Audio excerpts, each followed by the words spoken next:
ప్రభువైన యేసుక్రీస్తు నామంలో మీ అందరికీ హృదయపూర్వక వందనాలు. ఈరోజు అప్పుల్లో ఉన్న వాళ్ళ గురించి ప్రార్థన. అప్పుల్లో ఉన్నావా? ఇది చదువు, బయటికి వస్తావు. అప్పుల నుంచి బయటపడాలంటే ఈ 4 వాక్యాలు బయటకు తీసుకొని వస్తాయి.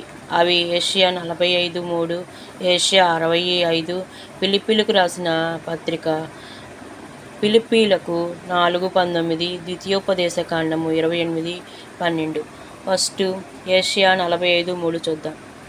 అంధకారంలో ఉంచబడిన నిధులను, రహస్య స్థలంలోని మరుగైన ధనమును నీకిచ్చెదను. యెషయా 65. జనుల ఐశ్వర్యము నీ వద్దకు వచ్చును. యెషయా 65. ఫిలిప్పీలకు రాసిన ఫిలిప్పీలకు 4:19. కాగా దేవుడు తన ఐశ్వర్యం చొప్పున క్రీస్తు యేసునందు మహిమలో మీ ప్రతి అవసరము తీర్చును. ద్వితీయోపదేశకాండము 28:12. యెహోవా నీ దేశం మీద వర్షము దాని కాలమునందు కురిపించును. నీవు చేయు కార్యమునంతటిని ఆశీర్వదించుటకును ఆకాశమున తన మంచి ధననిధిని తెరుచును. నీవు అనేక జనములకు అప్పిచ్చెదవు కానీ అప్పు చెయ్యవు. ప్రతిరోజు మీరు చేసుకునే ప్రార్థనలో ఈ 4 వాక్యాలను ఎత్తిపెట్టి, ప్రభువా, వాగ్దానం ఇచ్చిన దేవుడు నమ్మదగిన వాడవు. నా దేవా, నా ప్రభువా, మా వాగ్దానాలను మా జీవితాల్లో నెరవేర్చుము తండ్రి అని ప్రతిరోజు ఈ 4 వాక్యాలను ఎత్తిపెట్టి మీ ప్రార్థనలో ప్రార్థన చేసుకోండి. తప్పకుండా మీ అప్పుల సమస్య నుండి, అప్పులనే ఊబి నుండి బయటికి తేగల గొప్ప దేవుడు మన యేసయ్య.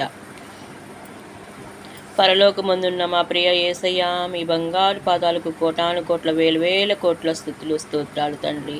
తండ్రి, అప్పుల నుంచి బయటపడే మార్గాలను మాకు చూపించారయ్యా. బైబిల్ గ్రంథంలో నా తండ్రి 4 వాక్యాలు మా కొరకు సిద్ధపరిచారయ్యా. తండ్రి, అప్పులు లేని వాళ్ళంటూ లేమయ్యా. తండ్రి, ప్రతి ఒక్కరం ఏదో ఒక సమస్యతో, అప్పులతో బాధపడుతున్న వాళ్ళమైన తండ్రి.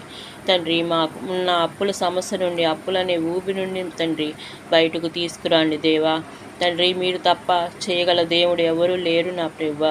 తండ్రి, అప్పులనే సమస్యల ఊబిలో చిక్కుకోపోయి సంపాదించిన ప్రతి రూపాయి కూడా అప్పులు కట్టుకుంటా, వడ్డీలు కట్టుకుంటా, తినటానికి తిండి కూడా లేకుండా నా తండ్రి అనేక మంది నా తండ్రి నానా ఇబ్బందులు, బాధలు పడుతున్నారు నా ప్రభువా. తండ్రి, సహాయం దయచేయ్యా. తండ్రి, ఆ రోజు నా తండ్రి పేద ఎదవరాలు తండ్రి ప్రార్థించగా ఆ బుడ్డిలో నూనె అయిపోలేదు, ఆ తొట్టిలో పిండి తరిగిపోలేదు. నా దేవా, నా ప్రభువా, తండ్రి యేసయ్యా, తండ్రి, మాకు కూడా అలాంటి మంచి దీవెనను కలిగించయ్యా దేవా. మాకు ఉన్న ఈ అప్పులనే సమస్య నుంచి, ఈ అప్పులనే ఊబి నుంచి బయటపడే కృపను మాకు దయచేయ్యా తండ్రి.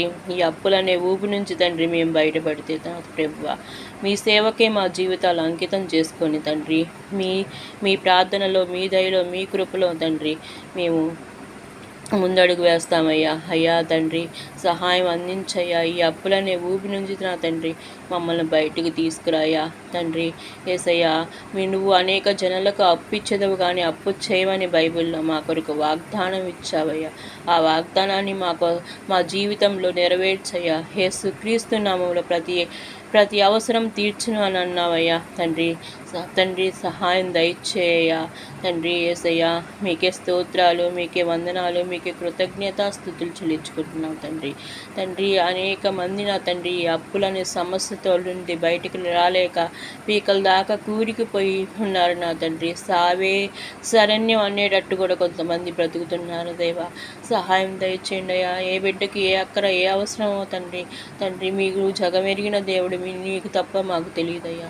సహాయం దయచేయ్యా. అయ్యా తండ్రి, తెలుసో తెలియకో మా అపరాధ దోషాల వల్ల, మేము చేసుకున్న సొంత నిర్ణయాల వల్లే మాకు ఈ అప్పులైనవి కానీ తండ్రి మీ నిర్ణయం కాదని మాకు తెలుసయ్యా. తండ్రి, సహాయం అందించయ్యా. ఈ అప్పులనే సమస్య నుంచి బయటకు వచ్చే మార్గాల్ని మాకు చూపించయ్యా తండ్రి. యేసయ్యా, మీకే స్తోత్రాలు, వందనాలు, కృతజ్ఞతాస్తుతులు చెల్లించుకుంటున్నాం నా తండ్రి. తండ్రి, ఆకాశ వాకిళ్ళు విప్పి నా తండ్రి పట్టచాలనంత దీవెనలు కుమ్మరిస్తానన్నామయ్యా తండ్రి. అప్పు సమస్య నుంచి విడుదల కలిగించమని తండ్రి. ప్రతి బిడ్డ తండ్రి ఎంత అప్పు సమస్యతో బాధపడుతుందో నీకే తెలుసు తండ్రి. ఈ ఈ ప్రార్థనలో ఏకీభవించిన ప్రతి ఒక్కరిని కూడా అప్పులనే ఊపి నుంచి బయటికి తీసుకురావగలగలని యేసు నామంలో ప్రార్థిస్తూ తండ్రి సమస్త మహిమ ఘనత ప్రభావాలు మీకు ఆరోపిస్తూ యేసు నామంలో ప్రార్థించి పొంది ఉన్నాం తండ్రి. ఆమేన్ ఆమేన్ ఆమేన్. రేపు పెట్ట వందనాలు, శుభాలు, దైవాస్యం.